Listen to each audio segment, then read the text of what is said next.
الحمد لله ذي الجلال والإكرام صاحب الطول والإنعام أحمده سبحانه وتعالى على نعم العظام كما أشكره على آلائه الجسام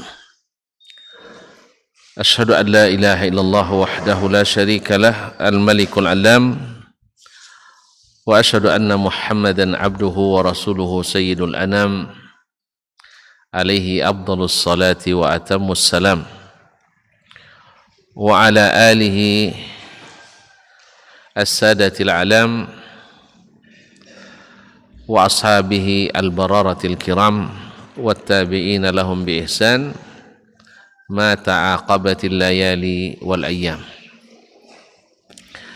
أما بعد فأولى ما يفتتح به الكلام بمثل هذا المقام الوصية بتقوى الله الملك العلام وطاعته على الدوام فإن تقوى الله أعلى نسب وإن طاعته أغلى مكتسب إن أكرمكم عند الله أتقاكم وتزودوا فإن خير الزاد التقوى يا أيها الذين آمنوا اتقوا الله حق تقاته ولا تموتن إلا وأنتم مسلمون.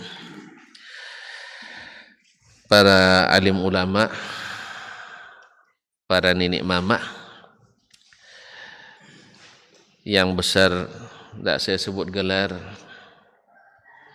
yang tak bergelar tak pun hafal namanya, menyingkat waktu yang tidak singkat lagi, maka dengan memuja dan memuji Allah Tabaraka wa Ta'ala yang maha tinggi, kita masuk pada acara inti sambil terus bersalawat dan mengucapkan salam kepada Nabi, karena itu yang membuat kita semakin tinggi dan terpuji, karena memuji yang patut dipuji dan meninggikan yang memang tinggi.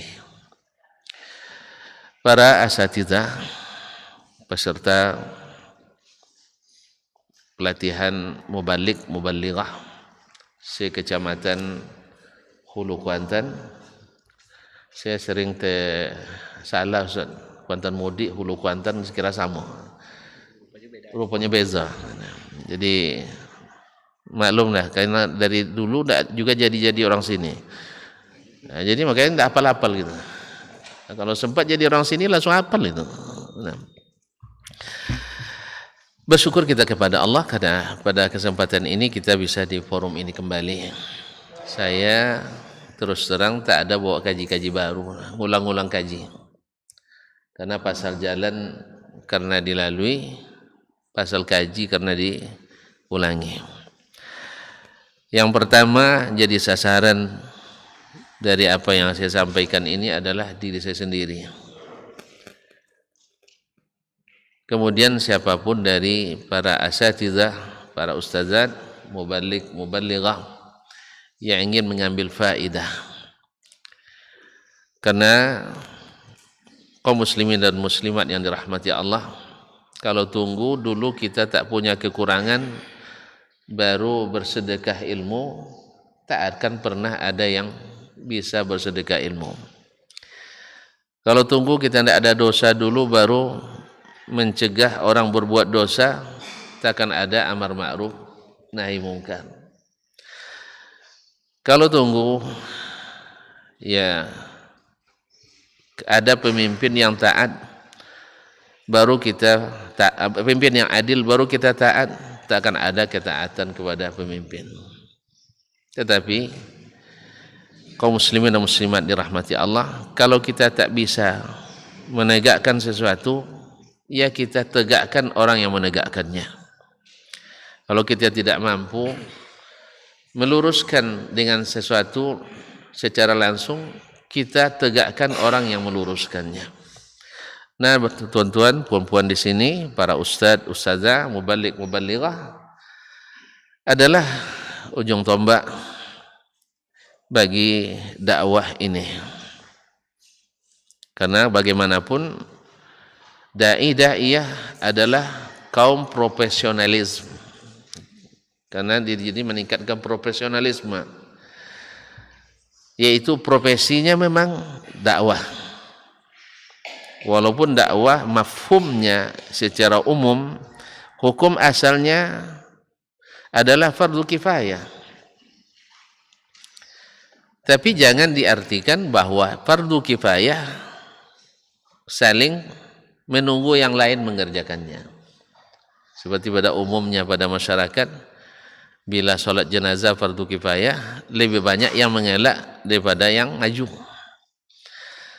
Kalau memandikan fardu kifayah, lebih banyak yang menolak daripada yang setuju. Dan seterusnya. Tapi mafhum dari fardu kifayah adalah saya harus punya andil di situ. Karena tidak ada kebaikan yang melampaui kebaikan dakwah kepada Allah Subhanahu wa taala. Wa man ahsanu qawlan mimman da'a ila Allah. Tidak ada yang lebih bagus ucapannya daripada orang yang berdakwah kepada Allah. Oleh sebab itu, maka dakwah itu pada asalnya memang sifatnya profesionalisme para duat. Tetapi untuk saat ini, seperti yang disampaikan oleh Pak Camat kita tadi, sekarang ini kayaknya dakwah itu sudah sampai pada fardu ain. Setiap kita dihadapkan pada keadaan yang mengharuskan kita melakukan amar ma'ruf nahi munkar. Di semua lini, di semua sisi, di seluruh aspek, dan di berbagai tempat. Kita hampir tidak bisa selamat daripada melihat pelanggaran dan maksiat. Ke pasar, tuan-tuan lihat sendiri. Ke mall, kita nampak juga. Bahkan tidak jarang di masjid pun kadang orang berbuat maksiat. Allah musta'an. Jadi dakwah sekarang bergeser dari mafhumnya sebagai fardu kifayah menjadi fardu ain. Karena Nabi dalam hadis riwayat Muslim dari Abu Sa'id Al-Khudri radhiyallahu anhu, Nabi mengatakan man ra'a minkum munkaran falyughayyirhu bi yadihi. Siapa di antara kalian yang melihat suatu kemungkaran. Ini man ini ism mausul yufidul umum. Siapapun yang melihat kemungkaran, falyughayyirhu biyadihi, hendaklah dia merubahnya, mencegahnya dengan tangannya, dengan kekuasaannya. Pak Camat punya kuasa di kecamatannya, Pak Bupati punya kuasa di kabupatennya, nenek mama punya kuasa di anak kemenakannya, ayah punya kuasa di keluarganya, ketua MUI punya fatwa di wilayahnya. Kemudian Pak KUA punya fatwa menikahkan orang yang mau nikah di wilayahnya. Iya Ustaz.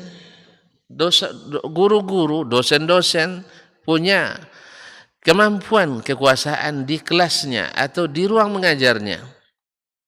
Para kepala bagian juga punya kuasa di anak buahnya, kepala seksi, kepala divisi dan sebagainya. Maka mungkin di antara kita ini ada yang menempati posisi-posisi yang harus dimainkan perannya sebagai seorang dai, baik yang sifatnya profesionalisme maupun yang sifatnya adalah kewajiban utama agama, karena kita dihadapkan pada kemungkaran yang tidak sedikit pada hari ini. Kalau tidak sanggup, fa illam yastati' fa bilisanihi. Kalau dia tidak sanggup, hendaklah dia merubahnya dengan lisannya. Wa fa illam yastati' fa biqalbihi wa dzalika adhaful iman. Kalau tidak sanggup dengan lisan, tidak sanggup menegur, yang tidak sanggup menegur ini bukan karena malu, tidak, bukan karena segan. Tidak sanggup maksudnya adalah bila dilakukan akan mendatangkan mudarat bagi kita. Adapun segan menyegan itu tidak masuk dalam ketidak sanggup. Ya, kadang-kadang segan, ya segan nanti apa kata orang, bukan. Jenis ini harus mendurunkan apa kata Allah, bukan kata orang. Kadang-kadang segan menyegan, apalagi kalau malas, at-taqa'us, yaitu malas. Takut, misalnya kita disebut sebagai orang yang keras atau kalau istilah sekarangnya radikal misalnya. Ya asal siapa sedikit radikal. Akhirnya terpaksalah karena terlalu sering sebut radikal, kita iakan aja lah kita meradikal. Yaitu ramah, terdidik dan berakal. Jadi kita harus ramah, terdidik dan berakal. Ma'asyiral kiram dirahmati Allah SWT. Nah, saya diberi judul awalnya tentang pemantapan ketauhidan.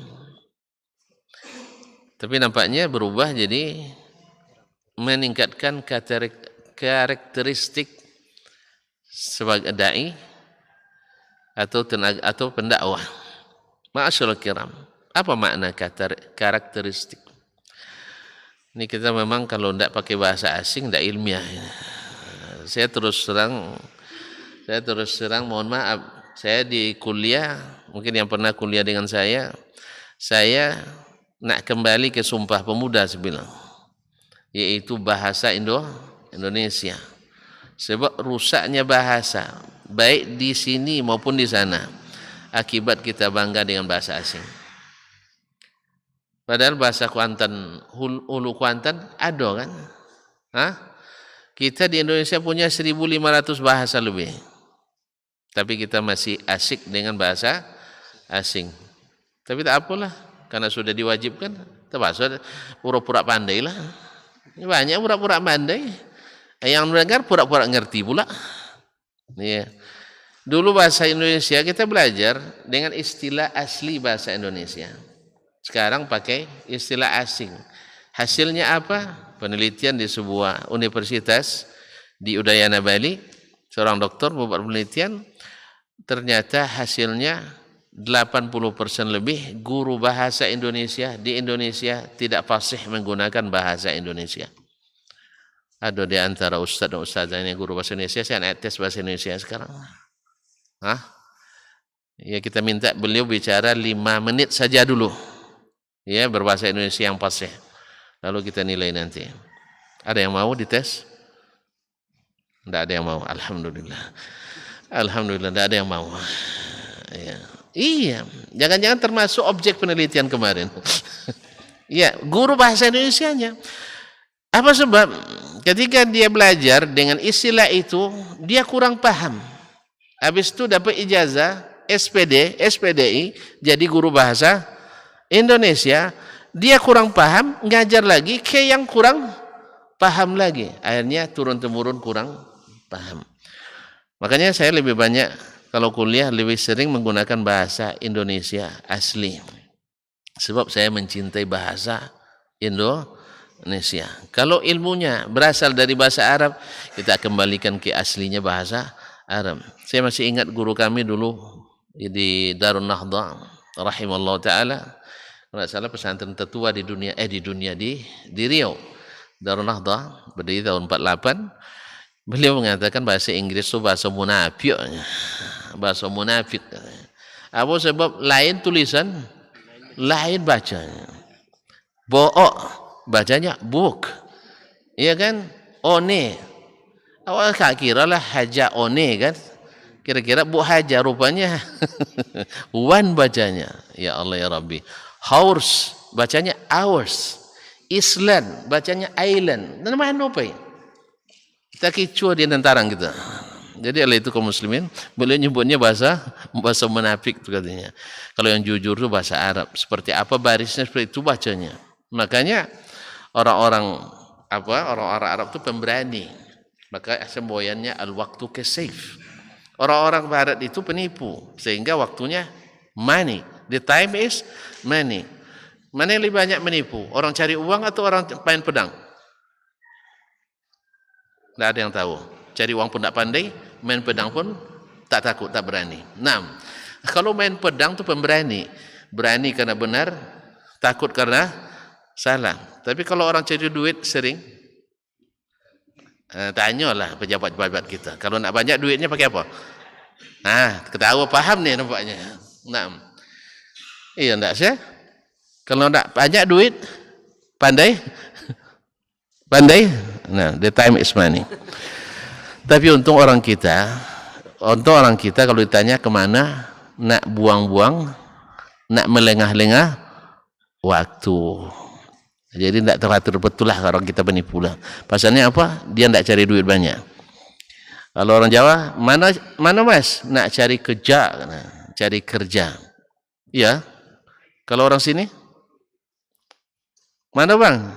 Buang-buang waktu. Iya. Hah? Iya, buang-buang waktu. Melengah-lengah puasa, apalagi bulan puasa, melengah-lengah puasa. Masyaallah kiram. Jadi kata karakteristik artinya adalah ciri khas, kekhasan yang dengannya dikenali seorang dai. Nah, dakwah kalau dipandang sebagai profesionalisme, sebagai suatu profesionalitas, sesuatu yang pekerjaan kita, tentu kaum muslimin dan muslimat untuk menggaji dai itu, yang bisa menggaji dai itu hanya Allah tabaraka wa taala. Hanya Allah tabaraka wa taala. Kalau diharap gaji oleh manusia, kecewa kita. Karena profesional yang paling tidak dinilai di kita adalah profesional profesi. Ini terpaksa di absen satu-satu nih. Ada yang pengacara? Tidak ada. Dai semua rupanya. Iyalah. Saya nak tahu, pengacara sekali mengacara berapa tekennya? Tidak ada yang tahu. Ada yang sampai 10 miliar sekali kasus. Pokoknya minimal puluhan juta. Betul? Makanya kalau hilang ayam nanti jangan lapor ke pengacara. Habis duit. Iya, ayam seekor hilang dikadukan juga ke polisi nanti. Hanya habis duit. Kejaksaan sekian pula bayar nanti dan sebagainya. Jelas ya? Kadang hilang pun mobil kadang mikir-mikir untuk ngadukannya. Apa pasal? Lebih banyak habis biaya untuk ngurusnya daripada mobil belum tentu balik. Nah. Dokter, berapa pendapatannya? Ada yang dokter? Enggak ada juga, ya kasihan kita. Dokter spesialis. Pernah ke dokter spesialis, Bu ya? Pernah. Dia yang datang ke rumah atau Buya ke tempatnya? Kita yang ke tempatnya ya. Berapa bayar? 500? Enggak, mahal sekali. 1.500.000 dengan obatnya. Enggak, ini jasanya aja. Berapa? Minimal 100.000. Minimal 100.000. Berapa lama dia dengan kita? Paling 5 menit. 5 menit. Kita menunggu berapa lama? Tergantung kelaku tidaknya. Kalau dia profesional betul, kita nunggu kadang 5 jam untuk 5 menit. Ketika kita masuk, langsung tahu dia sakit kita atau dia tanya dulu sakit kita? Dia nanya dulu sakit kita. Apa keluhannya, jam berapa, kapan dan sebagainya. Ya kan?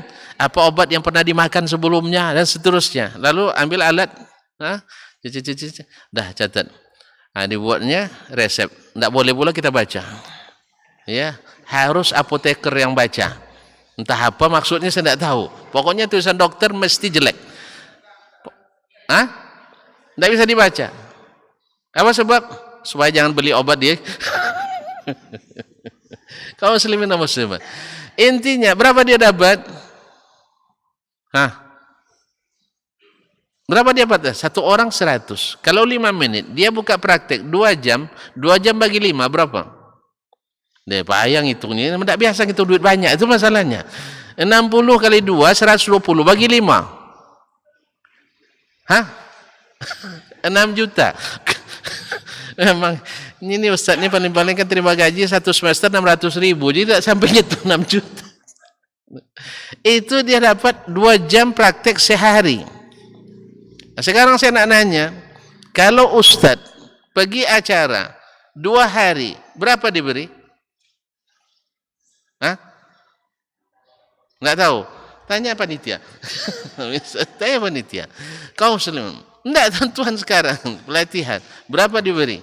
Ma'asyil kiram dirahmati Allah. Bukan hanya di sini. Kami pun di luar negeri. Di jurusan agama, mukafa'ah 900 rial. Di jurusan umum, 2.500 rial. Masya Allah. Pas bekerja, yang gaji, yang umum dapat gaji besar, yang umum agama dapat gaji kecil. Jadi oleh sebab itu, ini maksud saya bukan bikin hasad kita, jangan. Maksudnya sadarlah kita kalau mengharap dari manusia kecil dapatnya. Oleh sebab itu, harap itu gaji dari yang maha kaya. Minta kepada yang maha kaya. Oleh sebab itu seorang dai memerlukan keikhlasan dalam profesinya. Karena memang kita bukan untuk mencari duit. Walaupun tidak terhalang diberi duit. Kalau ada yang kasih jangan tolak, enggak. Asal halal jangan ditolak. Tapi jangan itu yang menjadi tujuan. Sebab itu menjadi tujuan nanti orang bersaing gara-gara duit dapat banyak. Kita bersaing gara-gara duit dapat sedikit. Oleh sebab itu maka ikhlaslah menjadi dasar utama bagi membentuk karakter seorang dai. Ma'asyarul kiram dirahmati Allah. Seorang dai tadi sudah kita katakan di mafhumnya tadi, pengertiannya, bahwasanya ketika kita melihat sesuatu yang mungkar, tentu kita ingin orang ini berubah. Ingin orang itu berubah. Berarti kita harus punya kemampuan mempengaruhi. Kemampuan untuk mempengaruhi. Supaya orang yang berbuat maksiat tersebut berubah menjadi meninggalkannya. Atau orang yang tidak mau mengerjakan yang disuruh menjadi tertarik untuk mengerjakannya. Maka diperlukan minimal ada 3 yang dimiliki oleh seorang dai kalau dia sebagai ingin menjadi yang profesional. Artinya berpengaruh. Karena tidak segala sesuatu dihadapi dengan cara yang sama. Memastikan keahlian dan kelihayan serta kejelian seorang dai. Anak kita saja di rumah kaum muslimin, para ustadz, pak ustadzah, menghadapi yang tua ini caranya. Menghadapi yang nomor 2 begini pula. Ini kan gambaran ini. Bagaimana pula kalau punya istri lebih dari 1? Tapi ustaz tidak ada yang ini penakut semua di sini. Ada yang 2 istri di sini, tidak ada orang. Apalagi yang PNS, mana berani? Paling-paling curi-curi aja. Ya, siri-siri dikit. Nah. Juga tidak sama cara menanganinya. Maksudnya menangani bukan apa yang salah paham ini maksud kita menangani ditangani. Saya katanya bukan itu maksudnya. Cara untuk menghadapi dan memeliharanya berbeda juga. Ma'asyarul kiram. Yang satu ada yang suka ngaji, yang satu ada yang suka belanja gitu. Nah, dibawa yang suka belanja ke masjid marah dia. Belanja yang suka ngaji bawa ke pasar enggak senang dia. Nah, oleh itu kita harus juga memahami hal tersebut. Ada yang suka makan, ada yang suka jalan. Kalau yang suka makan bawa jalan-jalan, lapar terus dia. Kalau yang suka makan, ajak jalan-jalan, lapar dia. Yang suka jalan, ajak makan, enggak mau dia, jenuh dia. Ma'asyarul kiram dirahmati Allah. Maka juga menangani yang sudah dewasa dengan yang masih ini. Ya, masing-masing punya. Oleh sebab itu, maka satu harus ada cinta kita terhadap dakwah ini. Ada kemauan yang kuat, kecenderungan yang kuat, dan cinta yang mendalam terhadap dakwah ini. Kenapa tidak? Ini dakwah kepada Allah Tabaraka wa Ta'ala. Dan kalau tidak dengan cinta yang melahirkan rindu bertemu Allah Tabaraka wa Ta'ala, kita tidak bersemangat kaum muslimin. Tidak bersemangat. Tapi kalau dengan cinta yang sulit pun terasa mudah. Bahkan sekecil apapun peluang kita gunakan untuk berdakwah. Lihat. Contoh, Allah menceritakan tentang Nabi Yusuf alaihissalam dalam satu surat sempurna. Ini kisah, ya Allah menyebut ahsanal qasas, yaitu kisah terbaik. Di saat dia dalam penjara karena kesalahan orang lain, dia di penjara. Ini ingat Bapak dan Ibu yang saya muliakan, bisa saja penjara atau hukuman akibat pekerjaan orang lain, tapi kita yang menanggung. Bahasa awaknya, uang makan coba awak kono kota. Uang makan noni, awak kono gatal. Ada orang yang melakukan, kita yang dituduh. Saya waktu di pondok dulu, selesai perayaan di pondok, kan disuruh Umi ngantar piring-piring cepernya ke rumah beliau kan. Beriringlah kami rame-rame sekitar 6 orang. Pas pula munasabahnya hari, kalau ini kan ulang tahun Kuansing nih ya. Hari itu perayaan apa? Orang lomba sampan. Di sini lomba jalur ya. Lomba sampan. Dapatlah abang tuh hadiah jam dinding. Karena dia membereskan sampannya letak tepi jalan. Kawan saya, orang Bengkalis, nengok apa itu? Nengok karton di tepi jalan, kaki pemain bola. Gatal kakinya. Di tendangnya telambung ke atas. Awak karena nengok telambung pula, awak tangkis pula pakai kaki. Terlihat oleh beliau pas kaki saya yang menyentuhnya. Bukan kaki yang membuat melambung, kaki yang menahan, yang kena. Tiba-tiba saya ditumbuk di belakang. Coba bayangkan. Orang bekerja, kita yang menanggung. Dalam dakwah pun seperti itu.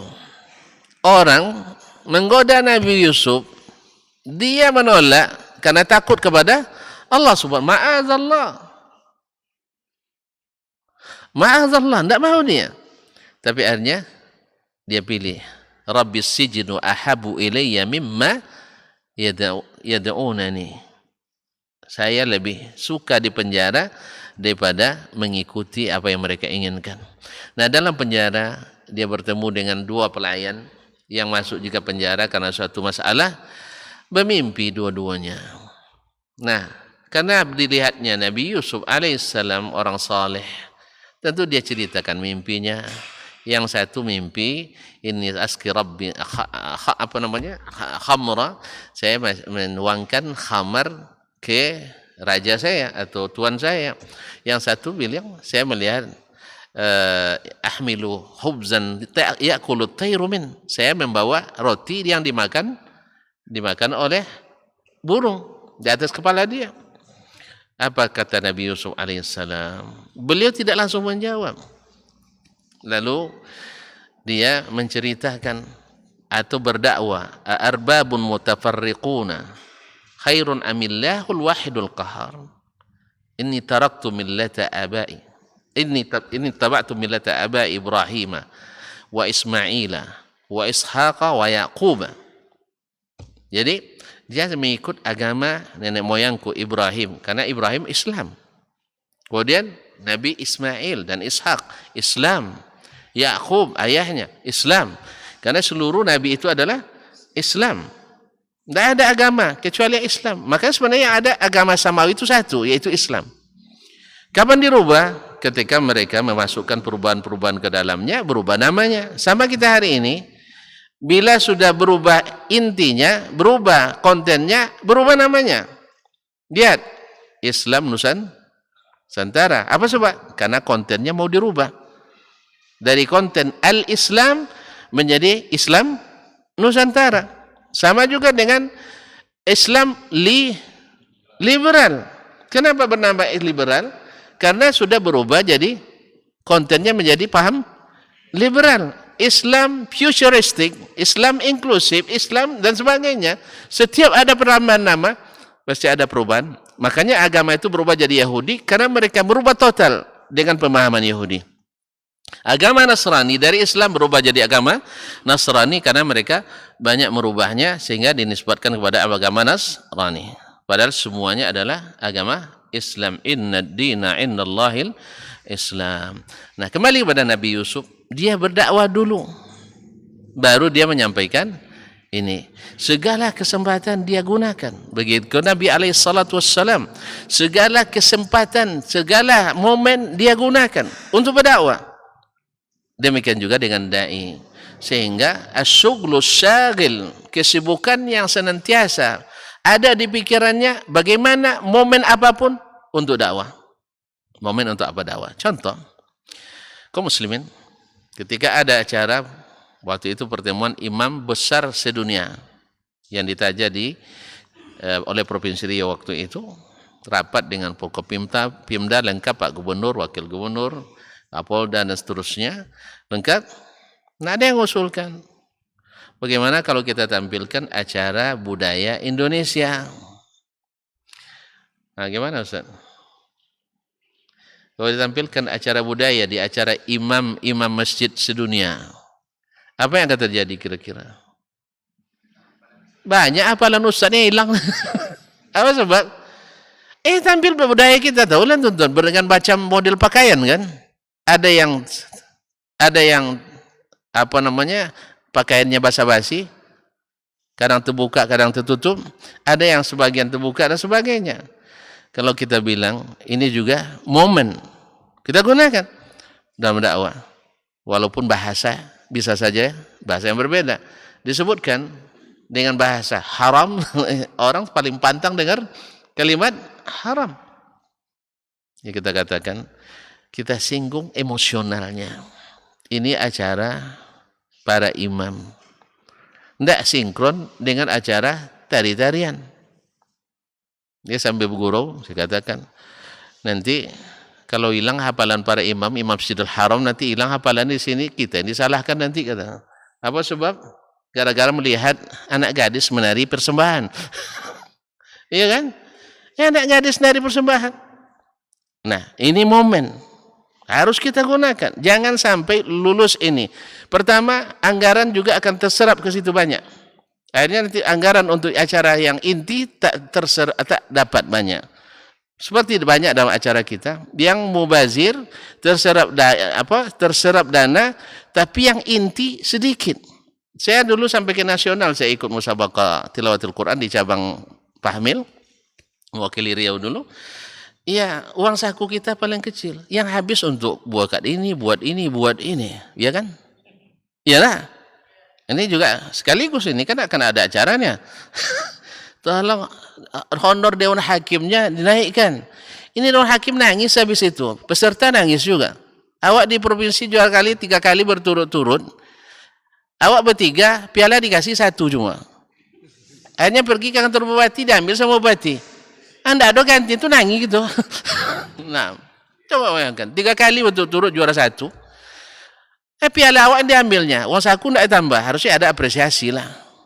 Masa orang dapat Got Talent saja, Got itu kan tidak bagus kan? Got, tidak tahu tonton Got? Parit gitu. Dapat Got Talent, dapat hadiah 500 juta. Awak jadi juara Al-Quran, dapat justru dikurangi kadang uang saku, kadang. Miskin kita. Jadi kaum muslimin yang dirahmati Allah SWT, jadi momen-momen dakwah memang harus selalu digunakan sekecil apapun di tempat manapun. Karena rumusnya Bapak dan Ibu para ustadz yang saya muliakan, tidak bisa menghilangkan kemungkaran, mengurangi. Tidak bisa sempurna kebaikan, memaksimalkan kemampuan untuk itu. Ya, itulah dakwah itu. Bahwasanya tidak bisa menyempurnakan kebaikan, minimal ada sebagian kebaikan yang bisa direalisasikan. Tidak bisa menghapus seluruh kemungkaran, bisa kita mengurangi dengan dakwah tadi. Itu yang pertama. Yang kedua adalah rajahatul aqli wa quwwatul hujjah. Seorang dai mesti memiliki akal yang cerdas. memiliki akal yang cerdas dan hujjah yang kuat. Akal yang cerdas ini bermanfaat untuk dialog. Hujjah yang kuat tentu saja dengan ilmu yang kokoh, ilmu yang kuat. Kita lihat Nabi Ibrahim alaihissalam. Nabi Ibrahim ini contohnya sebenarnya banyak, cuman waktu kita dibatasi oleh beliau. Udah mulai nengok-nengok tuh. Udah habis setengah waktu. Mau mencatat, bukan nengok saya enggak. Alhamdulillah. Sampai jam berapa sih? Udah 10.30. Sampai selesai aja. Enggak, nanti kan ada yang setelah ini. Nah. Berapa lagi? Alhamdulillah enggak dicatat. Alhamdulillah. Hah? Lanjut, alhamdulillah. Baik. Nabi Ibrahim alaihissalam ketika beradu argumen dengan siapa? Dengan raja. Raja di dunia yang pernah menguasai seluruh dunia. Seluruh dunia waktu itu hanya 4. 2 muslim, 2 kafir. Kalau tidak boleh sebut kafir, non muslim. Iya. Hah? Yang muslim Nabi Sulaiman. Kekuasaannya di seluruh dunia. Semua kekuasaan dunia tunduk padanya. Yang kedua Nabi Zulkarnain. Zulkarnain. Kekuasaannya sampai ke ujung timur dan ke ujung barat. Untuk orang kafir yang pernah menguasai seluruh kekuasaan dunia waktu itu tunduk kepadanya, yang ada kekuasaan tunduk semua kepadanya adalah Babilonia. Itu kerajaan Namrud. Yang kedua adalah kerajaan Persia oleh Bukhtinasar pendirinya. Ya. Jadi 4 penguasa yang benar-benar menguasai dunia seluruhnya. Kalau sekarang kan ada adidaya, dulu Uni Soviet dengan Amerika, tidak semuanya. Ada yang blok Amerika, ada yang blok Uni Soviet. Ada pula blok non-blok. Sebenarnya blok juga, tapi namanya non-blok. Blok juga. Blok ketiga. Nah, blok orang lemah-lemah barangkali ya. ya. Baik, kaum muslimin dan muslimat dirahmati Allah. Nah, sekarang Nabi Ibrahim berhadapan dengan penguasa dunia waktu itu, Namrud, yang mengaku jadi Tuhan. Ketika wa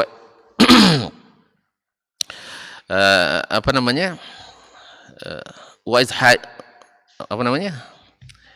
hajja Ibrahim Allah waliyul ladzina amanu yukhrijuhum minadh dhulumati ilan nur wal ladzina kafaru awliyahum at-taghut yukhrijunahum minan nuri iladh dhulumat ulaika ashabun nari hum fiha khalidun alam tara ila alladzi hajja Ibrahim fi rabbih an atahu Allahul mulk. Lihat, karena dia punya kerajaan, dia ngaku jadi Tuhan. Apa katanya? Qala ana uhyi wa umit. Ketika qala Ibrahim rabbiyalladzi yuhyi wa yumit. Ibrahim mengatakan, ya kalau Rabb saya, kata Ibrahim, yang bisa menghidupkan dan bisa pula mematikan. Kalau Tuhan bisa enggak menghidupkan, bisa mati? Dia jawab, bisa. Lalu panggil, penjaga, bawa sini 2 orang. Satu dipancung, satu dilepas. Semua orang paham, ini kan bukan itu yang dimaksud, betul kan? Semua orang paham, anak buah Namrud paham, dia sendiri paham. Bukan itu yang dimaksud oleh Ibrahim. Yuhyi wa yumiit, sah? Bukan itu yang dimaksud. Satu dibunuh, satu dilepas. Kalau itu semua orang bisa jadi Tuhan. Kalau gitu semua orang bisa jadi Tuhan. Karena semua penguasa dunia, apa bedanya dengan Namrud? Dipanggil, bunuh satu, lepas satu. Tapi Ibrahim cerdas. Berdebat sama orang punya kuasa ini, kita yang masuk. Makanya kaum muslimin jangan bersikeras di depan orang yang punya kuasa. Ini yang kelemahan kita ini. Ini mohon maaf ini ya. Banyak sekarang kita yang atas nama ulama beradu kepala dengan penguasa. Betul? Betul enggak? Enggak ngaku nampaknya. Iya. Beradu kepala dengan penguasa. Siapa yang menang? Hah? Namanya penguasa, dia berkuasa. Kita di gelarnya apa nanti? teroris, radikal, pemberontak. Akhirnya dibuat undang-undang anti terorisme, anti radikalisme, dibuat badan-badan untuk melegalkan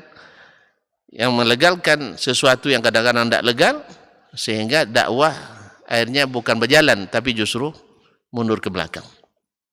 Oleh itu kaum muslimin, itulah hikmahnya kecerdasan, bukan keberanian saja, tapi berani yang cerdas.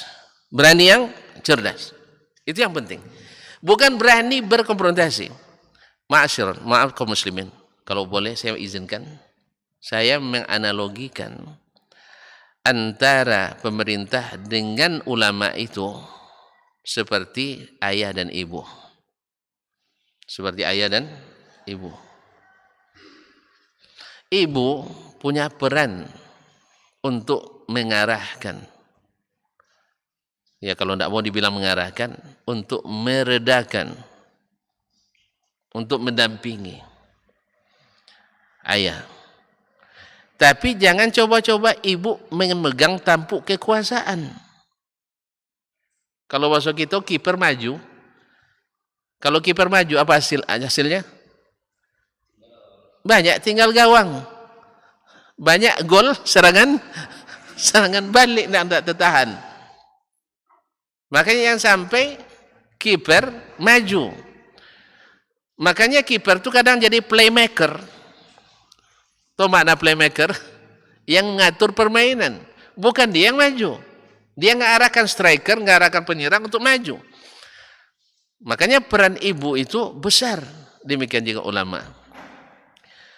Kadang-kadang antara ibu dengan ayah ada bertengkar. Boleh bertengkar? Kodok betul ni. Boleh. Bertengkar tidak ada masalah. Puaskan bertengkar. Tapi sekali-kali jangan di depan anak-anak. Seluruh ahli keluarga, hukum keluarga mengatakan kalau bertengkar suami dan istri jangan sekali-kali di depan anak-anak.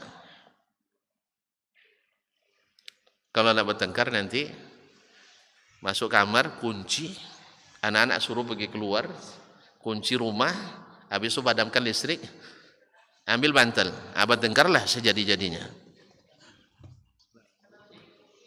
Hah? Itu masalah, macam mana nak jadi dai tu? Nak terkontrol marah, macam mana ngajak orang untuk kontrol marah? Kita aja tak terkontrol marah. Itu masalahnya. Jadi dai itu harus cerdas, harus bisa orang yang lain yang tidak bisa. Kalau tidak mungkin orang konsultasi dengan dai. Apa sebab? Apa sebab? Coba lihat, ada orang nak ngadu ke Umar tentang istrinya yang garang, ya kan? Walaupun riwayatnya tidak disahihkan oleh ahli riwayat, tapi ini kan jadi kisah. Ternyata istri Umar juga semua punya sifat yang sama. Akhirnya tidak jadi orang ngadu lagi. Kalau sempat orang berkelahi, lalu konsultasi sama Ustaz siapa? Ustaz Asman. Lebih sering dia bantah sama istri pada kita katanya. Jadi kaum muslimin dan muslimat. Jadi kembali ke masalah tadi, kalaupun ulama nak menegur pemerintah, maka disunnahkan oleh Nabi SAW. Ini mohon maaf, kita lebih sering mengamalkan yang kita inginkan dan kita pikirkan daripada mengamalkan apa yang diperintahkan. Betul? Nabi perintahkan siapa yang ada sesuatu yang nak disampaikannya kepada pemerintahnya, ambil tangannya, masuk ke tempat yang tertutup, lalu sampaikan. Kalau diterima, justru alhamdulillah. Kalau tidak, dia sudah menyampaikan yang wajib dia sampaikan. Boleh istri menasihati suami? Boleh istri menasihati suami? Boleh. Tapi boleh tak istri ngejar suami pakai parang? Atau jangan-jangan juga mengajak anak-anaknya untuk memerangi suaminya. Kalau sudah begini, wibawa ayah tidak ada lagi di depan anak. Kalau sudah demikian, ayah sebagai penguasa tidak lagi berarti. Betul? Sebaliknya bila ibu direndahkan depan anaknya, anak takkan semua bisa menerima. Akhirnya terjadi lagi perlawanan. Awalnya secara batin, akhirnya pakai ilmu batin. Nah, jadi juga. Alhamdulillah. Jadi pada ustadz yang dirahmati Allah, nah Ibrahim tidak lawan dia. Sebab apa? Ini kalau ditegakkan ini, dia nak negakkan benang basah kan? Tidak. Ibrahim cari hujah, ini cerdas. Cari hujah yang lain. Macam tadi saya katakan, jangan bilang ini haram. Orang bilang haram itu tidak mau dia. Tapi kalau bilang dengan bahasa yang lain, tujuan tercapai, orang tak tersinggung, tidak mengasah diajari. Apa yang dikatakan Ibrahim? Okelah, saya akui Pak Tuan Guru Raja bisa menghidupkan orang. Kan pasalnya menghidupkan orang mati kan? Ini orang mati, orang hidup dimatikannya, tidak dihidupkan. Jadi kan orang paham. Okelah, ini diterima, tidak usah dilanjutkan saja ini. Fa inna Allah ya'ti bisyamsi minal masyriq. Nah, sekarang tolong, matahari kan diterbitkan oleh Robku dari timur. Tolonglah terbitkan dari barat. Nah, gimana? Bisa dia panggil matahari? Bisa dia panggil matahari? Enggak. Enggak bisa dia panggil matahari. Akhirnya fabuhital ladzi kafar. Itu patah lidah dibuat orang kafir itu oleh Nabi Ibrahim. Ini cerdas. Ma'asyiral kiram dirahmati Allah. Kita juga dalam kadang-kadang harus mengeluarkan hujjah dengan cerdas. Dengan cerdas. Akhirnya terdiam dia. Wallahu la yahdil qaumadz zalimin. Allah tidak akan beri hidayah pada kaum yang zalim. Karena yang hak itu ablaj, kata pepatah Arab, al-haqqu ablaj wal batilu lajlaj. Al-haqqu ablaj wal batilu lajlaj. Kebenaran itu tidak bisa dilindungi. Dia terang benderang seperti mentari. Tapi yang namanya kebatilan suka berliku-liku dia. Makanya kalau orang sembunyi di tempat yang gelap, terbitkan aja mataharinya. Ya, terangkan lampunya. Dia akan terbuka sendiri. Yang ketiga, sebenarnya sudah tersebut juga di bagian kedua, bahwa harus ada teladan yang hidup pada seorang dai. Jadi nampak nyata pada seorang dai. Bicara tentang sifat kasih sayang. Ya, harus nampak oleh orang bahwa kita itu penyayang. Pertama pada anak, istri kita, orang tua, keponakan kita. Penyayang itu tidak selamanya dengan pemberian uang. Kalau tidak punya gimana lagi? Kita pula pengemis pula. Bisa. Orang penyayang nampak. Sederhana. Bertemu dengan anak kecil di jalan, Assalamualaikum. Dai harus mencontohkan ini. Kalau bisa dicium, tapi jangan yang sudah balik pula diciumnya kan. Nah, yang kanak-kanak. Kalau mereka buat salah, ya ini lihat ikhwani kaum muslimin. Nabi SAW bukan sedikit salah yang dilakukan oleh Anas bin Malik, pembantunya. Ya, disuruh ngerjakan sesuatu, mana-mana anak, umur 10 tahun masih kan. Temu di jalan anak-anak main-main. Ikut pula dia main dulu. Ikut main. Nabi SAW risau. Anak disuruh pergi kok lama tidak pulang-pulang gitu. Akhirnya Nabi pergi menyusul. Jumpalah anak sedang main apa, main, kalau kecil-kecil main palaka atau main palaka, tahu ya? Kalau orang dulu main petak umpet kan, main macam-macam lah main anak-anak waktu itu. Akhirnya Nabi SAW hanya menengok, tersenyum dia, ya tersenyum. Dia paham ini anak-anak. Tapi anak-anak nengok Nabi tersenyum, dia paham pula bahwa Nabi dah lama menunggu. Dah selesai masalah. Antum pergi saja senyum pada anak yang bersalah. Oh, ayah saya rupanya suka saya bersalah. Bukan. Enggak. Ini kan pendidikan kaum muslimin dan muslimat. Bukan senyum sekali aja. Ini senyum yang bisa dihafalkan oleh anak. Ya, oleh itu kaum muslimin dan muslimat. Orang dai juga seperti itu. Datang kepada Nabi SAW seorang Arabi. Lalu Nabi dia bawa anaknya. Seorang sahabat dia bawa anaknya, lalu di pangkunya anaknya, diciumnya. Apa kata Nabi SAW? Atarhamuhu, kamu sayang kepadanya? Qala na'am. Lallahu arhamu bika minka bihi. Lallahu arhamu bika minka bihi. Allah lebih penyayang kepadamu daripada kamu sayang kepada anak itu. Nah, ini yang disebutkan Nabi SAW. Dia sedang khutbah. Lalu datang Umamah, datang cucunya, karena ada riwayat juga ada Hasan atau Husain, datang nak manjat ke tempat dia khutbah. Nabi turun dari mimbar, lalu digendongnya cucunya tersebut. Merusak khutbah? Tidak. Daripada membelalak ke anak, ini tidak ngerti mana omak, itu sampai kedengar pula di mic itu kan, mana omak. Jadi anak kena marah, emaknya pun kena sunggah. Akhirnya terlihat oleh orang. Kayak Ustaz kayaknya anak kenek pun kena wanginya sama Ustaz. Nah, dari itu akhirnya orang tahu bahwa Nabi SAW sepenting apapun tetap bisa menunjukkan momen kasih sayang, teladan yang baik. Bertamu di rumah Aisyah, seorang istri yang lain ngirim makanan, cemburulah kawan. Di tepesnya tempat makanan jatuh dan pecah. Makanan terserak, piring pun pecah. Nabi SAW hanya sekedar mengucapkan gharat ummukum, ibu kalian cemburu.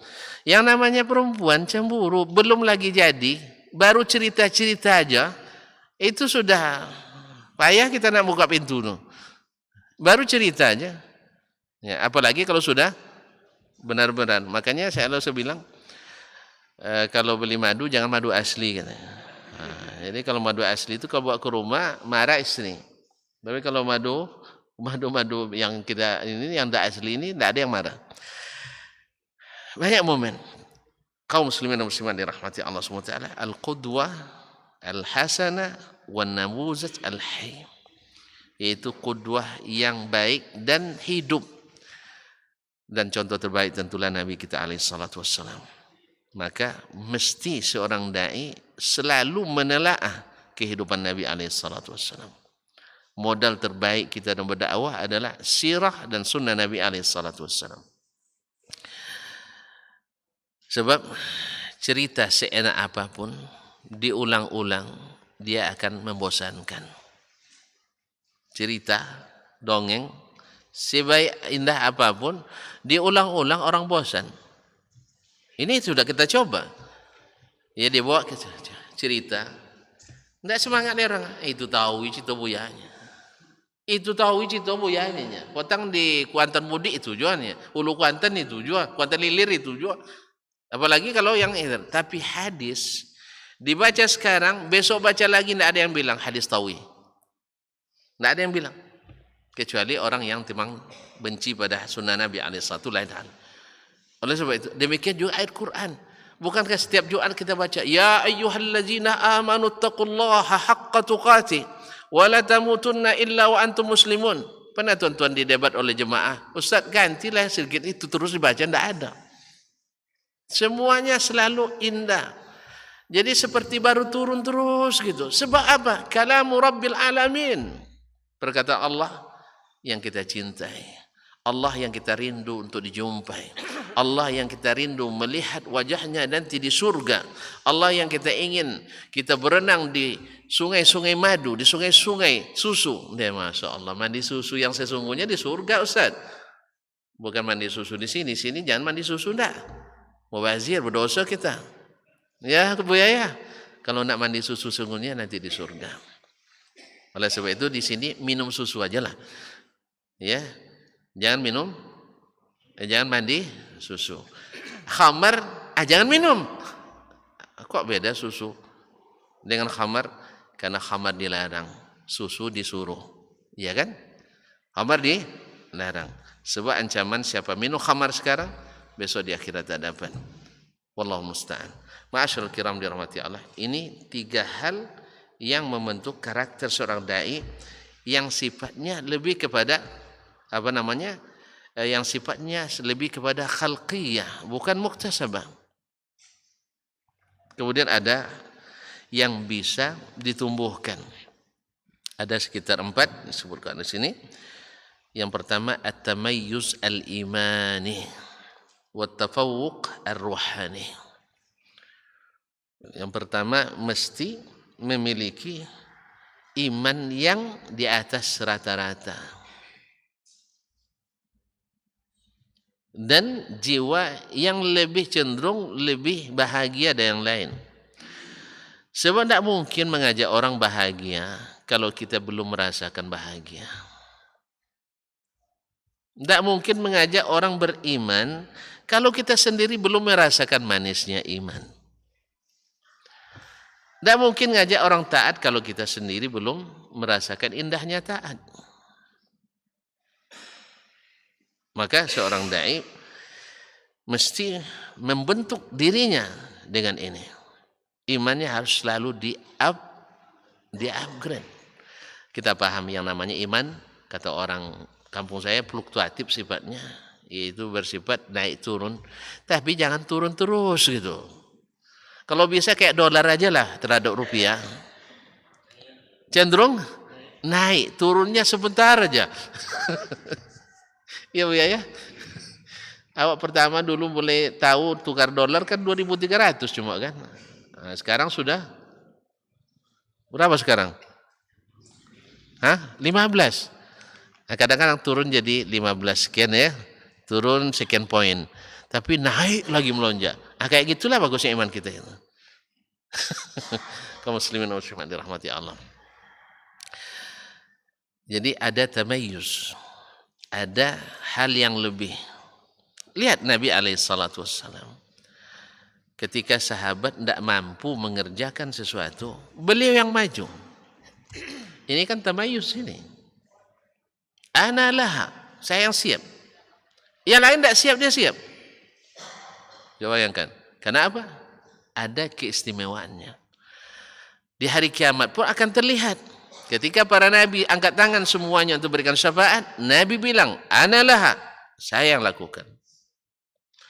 Di saat kondisi mencekam, dikepung oleh dari seluruh kabilah Arab, dari seluruh penjuru, tambah pengkhianatan Yahudi dan kaum munafikin di Madinah, Nabi alaihissalam tetap bersemangat. Apa katanya? Allahu Akbar, putihat liya khazainur Rum, khazanul Furs. Allahu Akbar, Allah Maha Besar, dibukakan bagi perbendaharaan Persia. Allah. Kalau mendengar sekarang, kalau ada yang mengatakan kita besok akan menguasai Washington, Gedung Putih, dan orang ini bila berbicara dengan wahyu, apa yang timbul? Semangat kembali bahwa pasukan ini tak akan mengalahkan kita. Coba hadirkan kita di medan perang seperti itu, bahwasanya musuh yang sebanyak ini tak akan mengalahkan kita. Apa sebab? Sebab kita akan mengalahkan yang lebih besar dari ini, yaitu ke Imperium Persia. Allahu Akbar, utitu makhazin ar-Rum, didatangkan kepadaku perbendaharaan Romawi. Akhirnya para sahabat tahu bahwa kita insya Allah pasti menang. Insya Allah pasti menang. Cuma memerlukan kesabaran sampai titik nadirnya. Insya Allah sampai ke situ, sampai klimaksnya, maka kita akan kembali diangkat oleh Allah SWT. Bagaimana caranya? Allah yang lebih tahu. Allah yang lebih tahu. Tidak ada istilah habis. Dan kondisi kritis apapun, dai tak putus asa. Makanya tidak ada istilah dai gantung sorban, tidak ada. Dai gantung sorban tidak ada. Dai harus selalu siap siaga. Naam. Walaupun gaji, ya gaji tadi. Kalau jadi guru TPA kan 600.000 semester. Potong pajak pula. Naam. Kecuali kalau datang nanti pemimpin seperti Umar bin Khattab. Ya, Umar menggaji guru ngaji itu 10 dinar sebulan. Dinar berapa sekarang Bu ya? 4.000? Masa 4.000 Bu dinar? 4 juta? Iya 4 juta sedinar. 4,2 gram emas. Ibu-ibu saya tanya, emas segram berapa sekarang? Lama enggak boleh emas. Nampaknya memang kurang betul lah gaji dai ini nampaknya. Hah? Apa segram? Ada 1 juta? 400? 800. 8 kali 4 berapa? 3.200.000. 8 kali 4 kok 24. Nah, memang kecil gajinya itu. 3,2, 3.200.000. Jadi 4 kali 8 32 berarti sekitar 3.600.000 lebih. Kali 10. 36. Kok 32? 36. Kan ada 0,4-nya lagi tadi. Berarti sekitar 36.200.000. Ada enggak TPA gajinya segitu sekarang? Kalau ada, saya mau resign dari UIN. Saya pindah ke, biarlah Kuantan Hulu pun Kuantan Hulu enggak masalah, lu Kuantan enggak masalah. Iya Bu ya. Itu kaum muslimin dan muslimat rahmatillah. Oleh sebab itu kembali ke yang asal tadi, jangan harap gaji dari manusia, dari Allah Subhanahu wa taala. Walaupun Allah beri kita melalui manusia. Jelas? Jelas. Kalau jelas selesai, kalau belum jelas saya tambah. Nah, yang kedua, yaitu harus ada ar-rasidul ilmi. Saldo ilmu kita jangan sampai kurang. Semka dimanapun kita bisa menariknya. Oleh sebab itu, tidak ada cerita berhenti untuk belajar. Ini salah satu aplikasinya. Ya, belajar sendiri-sendiri, ngantuk-ngantuk kita boleh ya. Tapi kalau ramai-ramai begini, insya Allah semangat juga. Apalagi kalau ada makannya. Ada makannya pula. Ada transportnya. Ada. Alhamdulillah. Yang gini-gini jangan ditolak, tapi jangan itu jadi tujuan.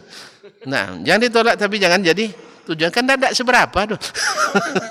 Kan tidak seberapa. Oleh itu kaum muslimin dan muslimat, kita harus punya rasid ilmi. Saldo ilmu kita harus cukup. Wazadus tsaqafi, kemudian punya wawasan yang luas.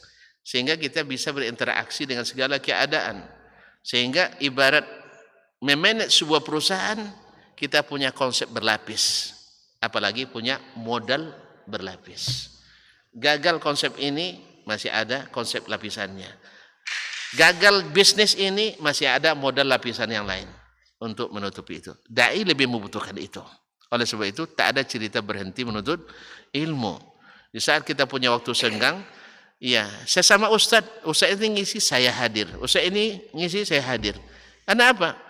Kaum muslimin, andainya kita pun sudah tahu, tapi ketika diulang tambah kokoh. Kadang-kadang pemahamannya menurut kita dari 2 sisi, ternyata yang lain memberikan dari 5 sisi. Ini akan semakin menambah. Saya melihat sendiri di Madinah, banyak dosen-dosen saya hadir di majelis-majelis murid-muridnya. Dia ada profesor, tapi bersila bersama kita yang pemula, tidak malu dan tak segan. Alhamdulillah.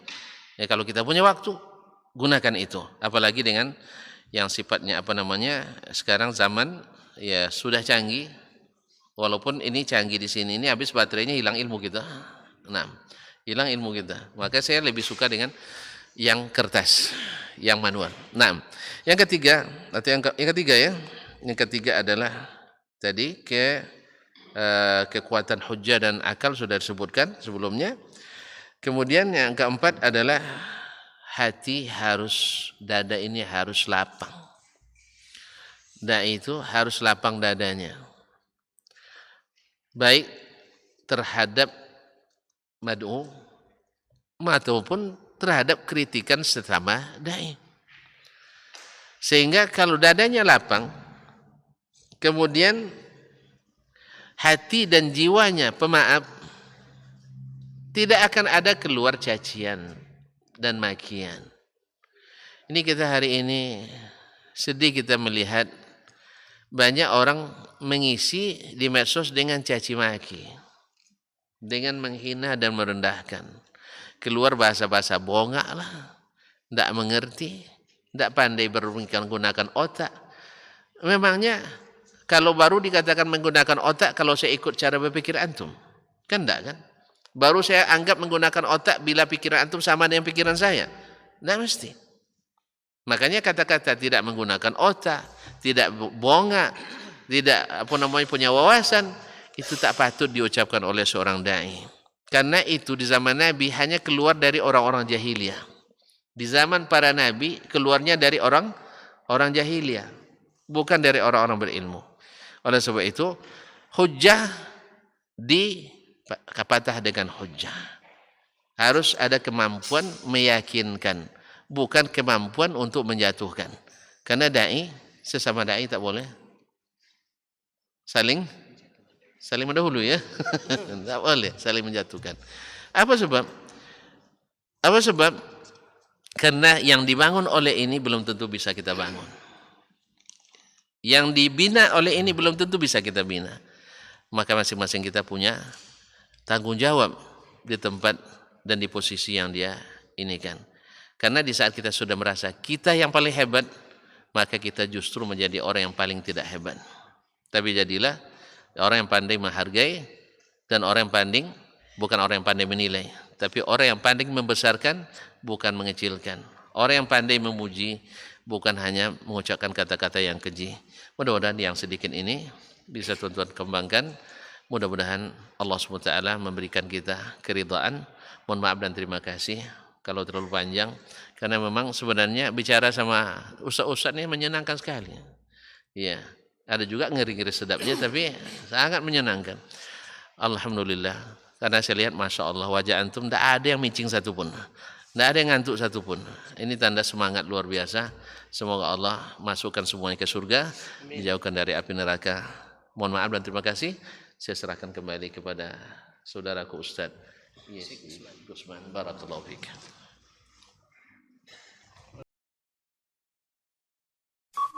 Dr. Dasman Yaya Ma'ali LCMA Hafizahullah, Dr. Helmi Basri LCMA Hafizahullah, Dr. Hidayatullah Ismail LCMA Hafizahullah.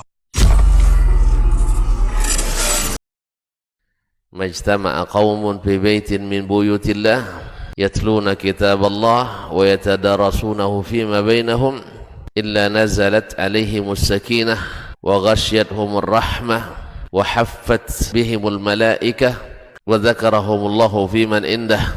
Tidaklah suatu kaum duduk di salah satu rumah Allah membaca ayat-ayat Allah dan sama-sama mempelajarinya, kecuali turun kepada mereka as-sakinah, ketentraman dan kenyamanan. Wa ghasyiyatuhumur rahmah, dan mereka diliputi pula oleh rahmat, kasih sayang dari Allah Subhanahu wa taala. Wa haffat bihimul malaikah, dan mereka pun dikelilingi oleh para malaikat, karena malaikat suka majlis-majlis zikir dan ilmu.